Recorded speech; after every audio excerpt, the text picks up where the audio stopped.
daqueles que amam a Deus. Diga amém. Amém. Lucas 14, 25. O serviço de Cristo exige o quê? Abnegação. O que é abnegação? Alguém sabe responder? Abnegação. O que quer dizer abnegação? Dedicação sacrificial. Tudo tem que ter dedicação. Deus, Ele me chama, vinde a mim, todos que estáis cansados, sobrecarregado, que eu vos o quê? Aliviarei. O serviço de Cristo exige abnegação. Exige. É como o patrão que exige o seu funcionário. Exige. Eu sou obrigado a ser abnegado. Ou seja, eu sou obrigado a me dedicar, ou então eu não faço nada.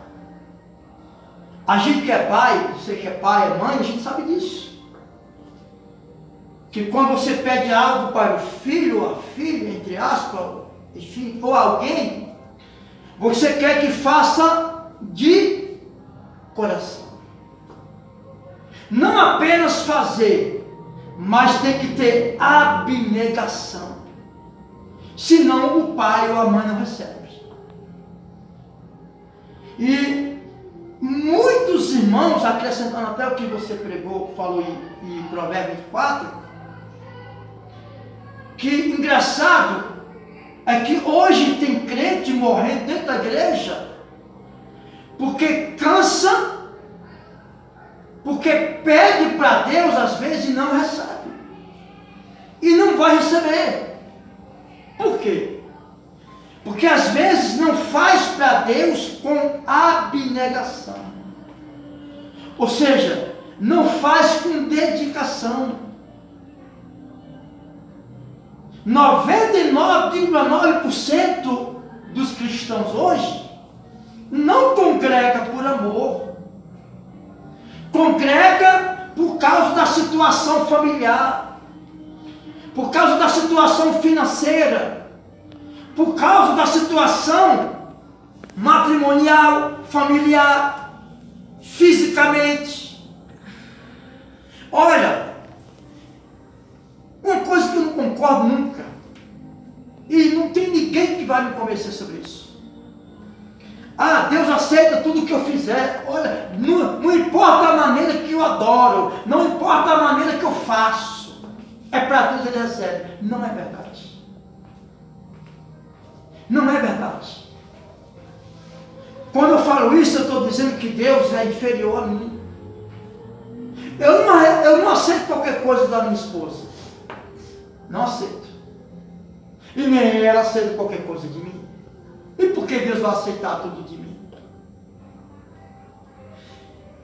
Alguém já começou algum projeto e parou no meio do caminho? Nós aqui. Alguém já começou um projeto e parou no meio do caminho? E alguém olhou para você e disse, por que você parou? E alguns começaram a sorrir, né? Zombar. Sabe por quê? Porque não teve abnegação. Não teve dedicação. Isso é um costume que tem dentro dos crentes, né? No meio dos crentes. Ah, eu estou fazendo isso pela fé. Eu não posso fazer isso, mas eu vou fazer porque eu creio. Está certo isso? Isso está certo? Não. Não. Porque a gente vai ver aqui na palavra de Deus o que Jesus falou. Eu não posso fazer, eu vou fazer isso porque eu creio e acabou. Não, está errado. Jesus, ele nos ensina a calcular. Por exemplo, uma pessoa que ganha ganha um salário mínimo por mês pode gastar 2 salários por mês? Não. Uma pessoa que ganha um salário mínimo por mês pode comer bife à milanesa, filé mignon, que eu não sei nem chamar o nome direito, olha a situação. Todos os dias ou todos os meses? Não pode. Porque não tem o quê? Porque não tem uma dedicação para poder analisar. Uma pessoa que não tem faculdade pode exercer o cargo de dentista ou de cirurgião? Não pode. Não pode. O predeiro pode exercer um cargo de superior que ele não conhece? Não. Eu estou falando para vocês, não é para matar a fé de ninguém, é para a gente não envergonhar o nome de Jesus por causa de algumas atitudes, dizendo que está usando a fé e não está. É aquela pessoa que não ganha nem um salário e só quer arrumar um emprego para ganhar 2, 3 salários. Então Jesus, ele diz, o serviço de Cristo, né, com certeza foi o médico Lucas que falou isso, exige abnegação, ou seja, exige dedicação e sacrificial, ou seja, empenho, dedicação, sacrificial, ou seja, sacrifício da nossa parte. Tudo que nós temos que fazer o quê? Cálculo. Nós, para construir uma casa, nós temos que fazer um cálculo de quê? Da base. Se nós fizermos uma base fraca, naturalmente quem entende mais ou menos de alvenaria sabe que não suporta uma laje pesada. E a palavra do Senhor diz assim, ó, grandes multidões o acompanhavam. Mateus 14, ou melhor, Lucas 14, perdão. Lucas 14, 25. Grandes multidões o acompanhavam. E ele, voltando-se, lhe disse, se alguém vem a mim e não aborrecer a seu pai e mãe e mulher e filhos, irmãos e irmãs, e ainda a sua própria vida, não pode ser meu discípulo. O que é discípulo? Discípulo é pessoa que segue o ensinamento do mestre. Então, Jesus disse, se alguém vem a mim, o problema não é eu ir até Jesus. O problema é eu aborrecer pai, mãe, esposo, irmão, filhos, filhas e todos, até mesmo a mim mesmo. O que é aborrecer a mim mesmo?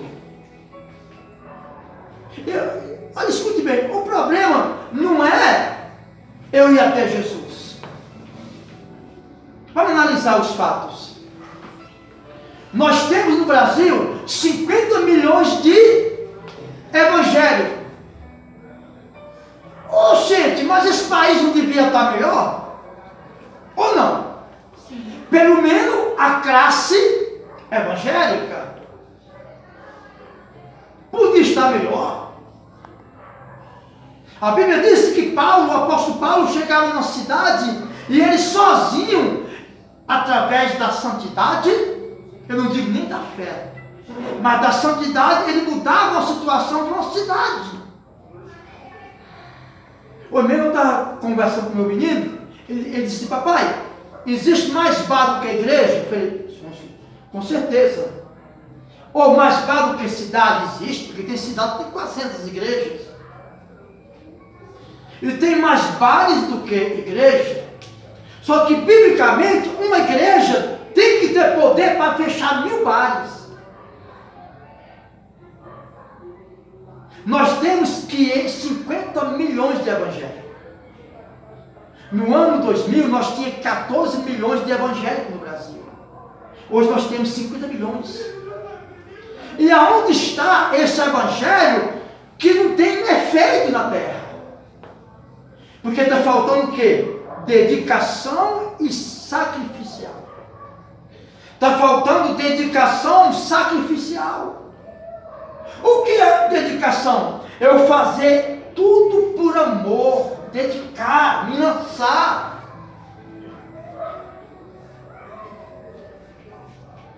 O problema não é eu ir até Jesus. O problema difícil, o que é isso aqui no versículo 26? Se alguém vem a mim e não aborrece seu pai, mãe, mulher, filhos, irmãos, irmãs, e ainda a sua própria vida, não pode ser meu discípulo. Eu pergunto para você já aborreceu a sua vida? Pastor, o que é aborrecer a minha vida? É eu negar a minha vontade. O problema não é eu ir na igreja até o diabo está. O difícil é eu aborrecer a minha própria vontade, senão eu não posso me tornar um discípulo de Jesus. Repetindo, discípulo é um aluno, é um aprendiz que segue as instruções de um mestre. Olha, eu me sinto discípulo de Jesus, mas eu ainda bebo, eu ainda fumo, eu ainda dou uns pulinhos de lado, eu tenho mágoa, tenho sentimentos ruins, eu tenho rancor, eu sou soberbo, eu olho com os outros com o rabo do olho, com o canto do olho. O problema não é eu ir até Jesus. É fácil ir até Jesus. Eu ir até Jesus é fácil. Difícil é eu aborrecer a minha vontade. Peraí, isso eu gosto, mas Jesus não gosta, eu não vou fazer. Isso aqui para mim é excelente. Só que para Jesus não é bom. Se eu pratico esse ato, eu vou estar me condenando. Por exemplo, fumar é bom? Eu já fumei. Se fosse ruim, eu não tinha fumado muito, há algum tempo e bastante. O irmão acompanhou fumando, né, irmão? Já viu fumando? Era bonito, né? Por que eu fumava? Porque, entre aspas, é bom. Mas acaba com o seu pulmão. E aí tiraram para o inferno. Por quê? Porque a Bíblia diz que tudo que destrói o templo do Espírito Santo faz mal para mim. Se torna um suicídio. Beber é bom?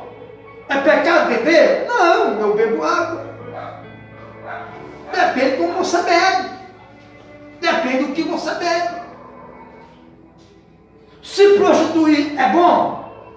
É ou não é? É bom, né? É bom, lógico que é bom. Você pegar aquela gata assim, pelo assim, de jeito assim, é bom. É bom. A carne se sacia. Mas Paulo diz, o homem que peca com mulher está fora de si. Escute bem. O problema não é eu ir até Jesus. O problema é eu aborrecer meu irmão, minha irmã, meus filhos, minha filha, meu filho, minha esposa. Como é que eu aborreço? Causando mágoa? Não. Às vezes, como é que eu aborreço alguém? Não seguindo o caminho de alguém. Rejeitando aquilo que alguém gosta. Por exemplo, é bom pregar para a multidão?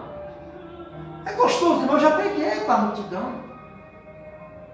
Você fica aí igual flutuando. Né? Não é verdade? Mas, depende do que você está pregando, você acha que está levando a multidão para o céu, está levando para o inferno. Sabe por quê? Porque nós, pregador, precisamos ensinar o povo a negar a si próprio. A negar a si próprio. Jesus disse: se alguém vem a mim e não aborrecer seu pai, mãe, mulher, filhos, irmãos, irmãs, e ainda a sua própria vida, não pode ser meu discípulo. Sabe qual é o problema?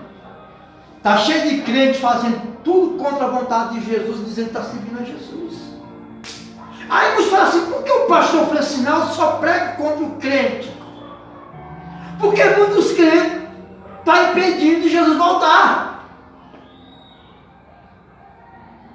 Não é o maçom, não é o espírito. Escute, é bíblico isso. Jesus, a palavra está falando isso, é para nós. Aqui não está se referindo a Samaria, ao Egito, está se referindo ao povo que vem até Jesus. Eu estou rodando um reteté, rodopiando, estou cheio da presença da nossa, você está emocionado. A presença de Deus não é momentânea. Ela é para sempre, embora tem hora que a gente dá um desânimo, mas Jesus nos anima. E para concluir, aqui diz assim, ó: e qualquer que tomar a sua cruz, ou melhor, e qualquer que não tomar a sua cruz e vier após mim, não pode ser meu. E qualquer que não tomar a sua cruz e vier após mim, não pode ser meu discípulo. O que é tomar a cruz? É largar o pecado, é rejeitar as coisas lá de fora, e até mesmo as coisas que estão onde? Dentro de nós. Deixa eu falar para os irmãos aqui.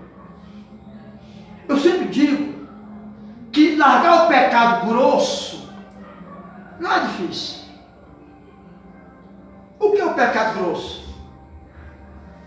É aquele que a peneira peneira, mas ele não passa. Ou seja, o pecado grosso é aquele pecado que eu saio na rua, pratico, e a sociedade o quê? Vê. Difícil é eu ser liberto daquele pecado que Jesus batiza como raposinha. O que é o pecado raposinha? É aquele que você peca e acha que você está bem na fita. Eu estou com Jesus. Aí olha para o irmão de lado, com um rabo de olho, o olhar de rejeição. Esse é o problema. Largar a amante, o amante, não é o segredo, não é o difícil. Largar a cachaça, a droga, não é o pior, escute, não é o mais difícil. O mais difícil é largar a avareza, a soberba, o orgulho, a lascívia. Eu posso, eu consigo, eu mando, eu desmando. Isso é o problema. Tem pastor aí que tem sangue nosso que diz assim: não, eu consegui com o meu trabalho. E onde fica o poder de Deus nisso tudo? Se Deus quiser travar o ar, é coisa de segundo. Que negócio é esse? Eu falo para o meu menino: em tudo agradeça a Deus. Papai, eu aprendi a fazer isso. Primeiramente, glorifica quem? A Deus. Porque a Bíblia diz que Deus não é inteligente. Ele é a própria inteligência. Vamos lá. Qualquer que não tomar a sua cruz e vier após mim, não pode ser meu discípulo. Pois qual de vós, pretendendo construir uma torre, e não se assenta primeiro para o quê? Calcular a despesa e verificar se tem os meios para concluir. Escuta, olha para mim. Quem entendeu essa mensagem? Quem entendeu esse versículo 28? Pois qual, não, só olha para mim. Pois qual de vós, pretendendo construir uma torre, ou uma casa, ou um prédio, ou alguma coisa, não se assenta primeiro para calcular a despesa e verificar se tem os meios para concluir? Esse é o problema de muitos crentes. Ah, eu tenho Jesus. Ah, eu tenho Jesus. Aquele emprego lá é meu. Sabia assinar o nome. Aquele emprego lá é meu. E ele fala assim, eu entendo.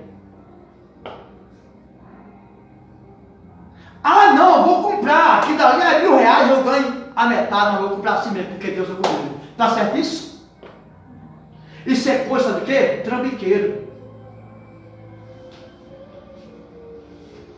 Trambiqueiro. O próprio Jesus manda verificar, calcular se o que eu quero fazer está no meu alcance. Irmão, isso serve na vida espiritual. Isso serve na vida para casar. Tem gente que quer casar, né? Mas não calcula se pode casar, se está preparado para casar. Tem mulher que quer casar, mas não calcula se sabe fritar um ovo, fritar uma batata. Tem que calcular, peraí, eu vou casar. Mas será que eu estou preparado para me assumir uma família? Será que eu estou preparado para passar a roupa, uma camisa do meu marido? E entre aspas, o homem também. É calcular. Será que eu estou preparado para me suportar a sensibilidade da mulher? O sentimentalismo da mulher, porque a mulher, ela já tem um dom dado por Deus, chamado dente inflamado. Quem conhece dente inflamado? Quem sabe o que é dente inflamado? Tocou, magoou. Mulher sim. Então calcule. E o homem é jeito rompante. Não é o homem, é eu sou cabeça. Eu mando e desmando. Mas não é também assim. Tudo isso tem que calcular. Sapato bonito. R$200. Eu estou devendo 2.000 já. Já vou comprar assim mesmo. Um mês eu pago um mês eu pago outro. Se não der, não paga ninguém. Tem crente assim. Deixa eu falar para vocês. Na internet vai me ver. Vai escutar isso. Eu nunca levei um tombo de um espírita, já levei de crente. Infelizmente, eu falo isso triste, eu falo isso. Ué, pastor, se eu quiser que o espírita, não, eu estou dizendo que o espírita é mais honesto do que o crente, jamais. Mas o crente, sabe por que o crente faz isso? Porque bota tudo nas costas de Deus. Ele não calcula. Tudo tem que ser calculado. Sabe por quê? Por causa disso. Ó. Pois qual de vós, pretendente de outro, construir uma torre ou fazer alguma coisa, não se assenta primeiro para calcular a despesa? Verifica se tem os meios para concluir, ou para pagar, para terminar. Para não suceder que, tendo lançado os alicerces, e não podendo acabar, todos os que virem ou te verem, zombe deles, zombe de você. Você entendeu isso? Para que muitos que olhem para você e não vejam a sua obra terminada, possam zombar de você. Começou, mas não que terminou. Para que não suceda que, tendo lançado os alicerces e não podendo acabar, todos os que te zombe de você ou dele, dizendo: este homem começou a construir e não pôde acabar.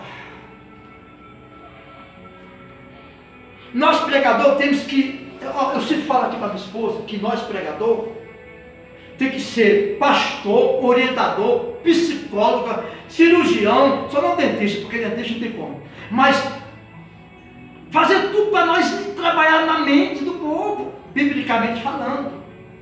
Não estou falando de lavagem cerebral, não. É ensinar. Ensinar os irmãos a fazer as coisas corretas. Tem pessoas, tem casamentos acabando dentro da igreja. Sabe por causa de quê? Falta de dedicação sacrificial. Dedicação. A semana que vem eu vou pregar uma palavra aqui que fala que quem não trabalha não tem direito de comer. Já estou planejando aqui, já está aqui, já está marcado. Quem não trabalha não tem direito de... Está na Bíblia. Ou seja, eu digo assim, lógico, tem pessoas que não podem trabalhar, né? A vida é doente. E quem pode? Isso é na obra de Deus. Isso é na vida profissional. Tem crente que passa uma semana no monte. Chega em casa, meu Deus, não tem nada para comer. Como, irmão? Você não trabalha? Não trabalha, só fica em monte. Porque não calcula se aquilo realmente não vai envergonhar o Evangelho. Ah não, mas a Bíblia diz que Deus dá aos seus filhos enquanto ele dorme. Mas nessa não, você morre de fome. Não é assim que a Bíblia está dizendo. Não é isso que a Bíblia diz. A Bíblia diz é quando você dorme de noite, não é quando você dorme de dia, ou não faz nada de dia, não. Alguém olhou para o outro aí, sou eu. Mas é bíblico. Tem crente assim, esperando por Deus, está errado. Irmão, nós temos que esperar por Deus aquilo que nem Deus nos dá condições de fazer. Por exemplo, tem coisas que nem Deus me dá condições. Por exemplo, de livrar alguém de um acidente. Deus não me dá condições. Não tem como. Deus me dá condições através da oração, da intercessão. Mas eu não posso chegar na frente de um carro, perder isso aqui, você não bate. Ou eu posso? Não. Agora, Deus, a Bíblia diz que é de noite, quando eu durmo. Trabalhei de dia, fiz o meu trabalho durante o dia, à noite, eu vou ter um tempo para dormir, né? E quando você dorme, Deus está trabalhando a seu favor. Mas se eu durmo de dia, de noite, de madrugada, come e deito, deito e come e deito, deito e come e deito e come, mas ficar o dia que nem Deus vai poder ter condição de ajudar a mim. Eita, eu vou botar um restaurante. Tem quanto aí, fulano? Calculou? Não, não tem nada, é tudo pela fé. Aí você arrebenta todo. Aí alguém do lado, poxa, olha a situação desse irmão.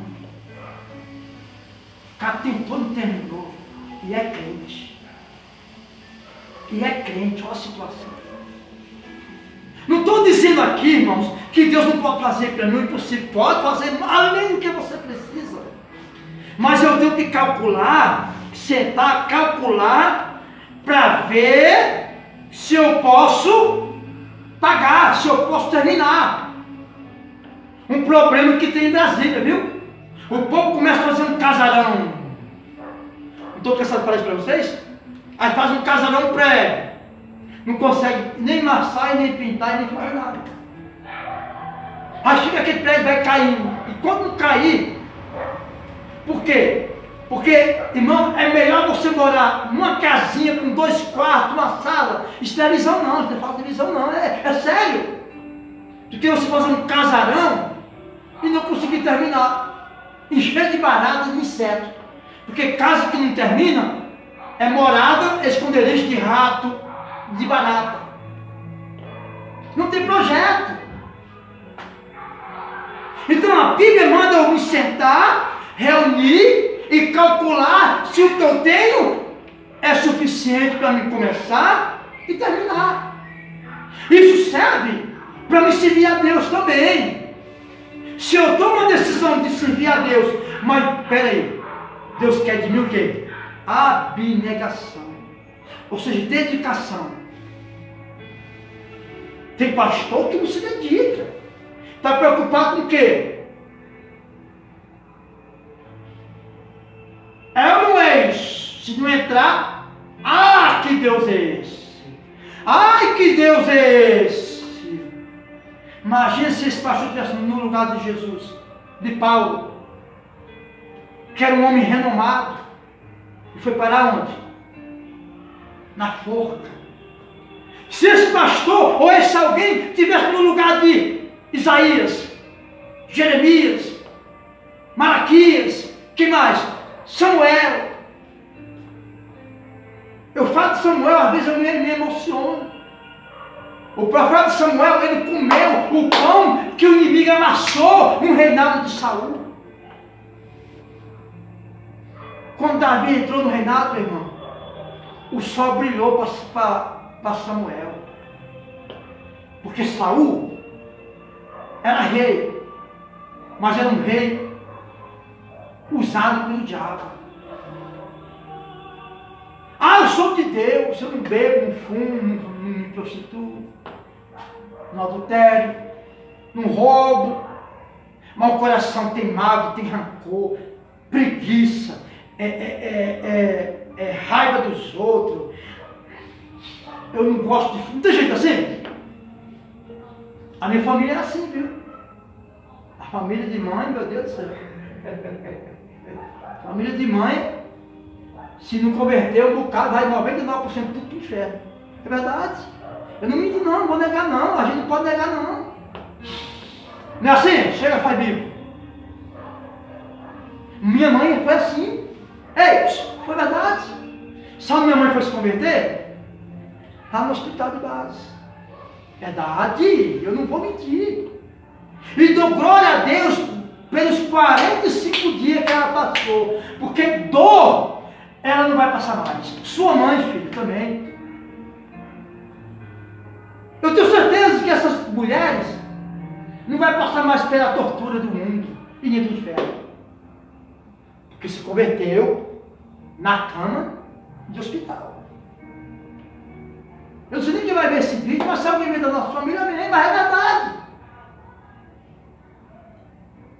Meu avô arrancava o dente com uma faca. Isso é normal? Não. O papai também, ele tirava outra parte, mas marcava. Meu pai levava uma topadinha, se ficasse o dedo pendurado e puxava o resto. De faca. Isso é normal? Não. Isso é coisa satânica. Que precisa o quê? De uma regeneração. O que é regenerar? É uma reforma. É uma reforma. Tem crente assim, irmão. Eu não estou pregando aqui para ímpio, não. Tem crente que está no altar pregando e a mente está lá no futebol. Eu falei para o meu filho hoje, dia de culto, eu fico lambendo os beijos, se não é para ver o futebol. Não, cara, tu vai morrer. Porque se eu assistir o futebol, eu saio do espírito. É verdade? Não, a gente não pode mentir, irmãos. Então calcule o que você vai fazer. Calcule o que você vai fazer. Por quê? Para que não suceda que, tendo lançado o alicerce e não podendo acabar, todos os que virem zombem dele, dizendo: este homem começou a construir e não pode terminar. O qual o rei, versículo 31, que indo para combater outro rei, não se assenta primeiro para calcular se com 10.000 homens poderá enfrentar o que vem contra ele com 20. Tem condição de 10.000 vencer 20? Tem condição? Escute. Quando nós vamos construir, nós temos que calcular. Quando nós vamos comprar uma coisa, nós temos que calcular se nós podemos pagar aquilo ali. Quando nós vamos pregar, nós temos que calcular se nós estamos preparados para ser um guiador de ovelha. Nós temos que analisar se realmente eu tenho que dar. Tudo tem que ser calculado. Por exemplo, o que a Bíblia diz? Até o rei que vai guerrear com outro rei, ele tem 10.000 soldados, o outro tem 20. Ele sente o soldado e calcula. Tem que calcular 10.000 para 20? Tem como calcular? Tem não. 10.000 para 20 é 10.000 soldados de diferença. Mas o bom rei, o rei inteligente, a pessoa inteligente, ele senta. Vamos sentar aqui, nós temos 10.000. O nosso inimigo é quantos? 20. É 20. Mas nós temos capacidade de vencer? 10.000 tem como vencer 20.000? Depende. Depende, verdade. Depende do quê? O treinamento, as armas, a inteligência, a abnegação, ou seja, a dedicação. Porque o que faz vencer não é a quantidade, é a qualidade. 10.000 soldados podem vencer 20.000, desde que o 10.000 seja mais bem treinado ou bem preparado corretamente. É a mesma coisa. Por exemplo, eu ganho 10.000. Não ganho isso não, tá? Estou dando um exemplo. Eu ganho 10.000. Eu posso comprar uma coisa de 2.000? Porque eu estou o quê? Preparado para comprar. Eu tenho. Agora, se eu ganho 1.000, eu posso comprar uma coisa de R$500? Poder eu posso. Mas vou me ferrar o tempo todo. Porque não vou poder pagar. Isso chama o quê? Calcular. Eu tenho um rapaz que está aqui me filmando. Eu digo para ele disse, papai, eu quero jogar futebol. Eu falo para ele, meu filho, para jogar no Flamengo você não precisa nem treinar, porque ali todo mundo joga. Mas para ser um bom jogador, você tem que se alimentar bem, você tem que dormir cedo, você tem que ser um menino obediente, obedecer às regras. Não é assim? Senão não vai ser. Para o aluno ser um bom advogado, ele tem que ter uma boa escola e uma boa faculdade. Para mim ser um bom discípulo de Jesus, eu tenho que negar a minha vontade. A minha vontade é uma faculdade que vai me preparar ou bem preparado ou mal preparado. Como é que eu me preparo para me ser um bom soldado de Cristo? Negando a mim mesmo. Negando a minha vontade. Tem dia que eu estou assim, ela me ajuda muito. A Fernanda, minha esposa, me ajuda muito. Todo mundo sabe disso, quem me conhece. Me orienta, ora por mim, me ajuda em palavras. Porque às vezes a gente está tão numa situação, às vezes, baixa estima, tem autoestima, isso mesmo. Só que nós temos que ser preparados por alguém que está do nosso lado. A igreja é preparada por quem? Por Deus? Por Jesus? Não, lógico que não. A igreja é preparada por quem guia ela, por quem ensina. O aluno é preparado pelo professor. mau professor, mau aluno. Seja onde for, no colégio, na faculdade, seja onde for. O cristão é cristão. O crente é crente. O evangélico é evangélico. Nós temos que ser cristãos, ter parte com Cristo. Negar a nossa vontade. Quando nós negamos a nossa vontade, nós estamos calculando a nossa vida com Deus. Ah, assim eu posso, assim eu vou longe. Assim pode demorar um tempo, 2 tempos, mas eu vou conseguir, porque eu estou calculando a minha vida com Deus. O que roubava não rouba mais. O que se prostituía não se prostitui mais. O que adulterava não adultera mais. O mexeriqueiro não mexerica mais. Mexeriqueiro é a fofoca. O que tinha mágoa não tem mais mágoa. O soberbo, arrogante, orgulhoso, largou tudo isso. Porque é igual eu falei no início, o problema não é eu ir até Jesus. Difícil não é eu ir até Jesus. Difícil é eu aborrecer pai, mãe, irmão, filhos, filha, esposa, marido. Mas está falando do marido, da esposa, do irmão, da irmã, do filho, da filha, do pai e da mãe, ímpio, que não tem princípios bíblicos. Que você quer ir pelo lugar certo, ele fala, meu filho, esse aqui é um lugar melhor. Eu já vi pai dizer para a filha, minha filha seja prostituta, porque essa esposa do pastor, eu já vi isso acontecer, e o pior que aconteceu mesmo. Você não pode seguir esses ensinamentos. Outro ensinamento que nós temos que fugir dele. Ah, eu vou para a igreja buscar a minha bênção. Qual é a sua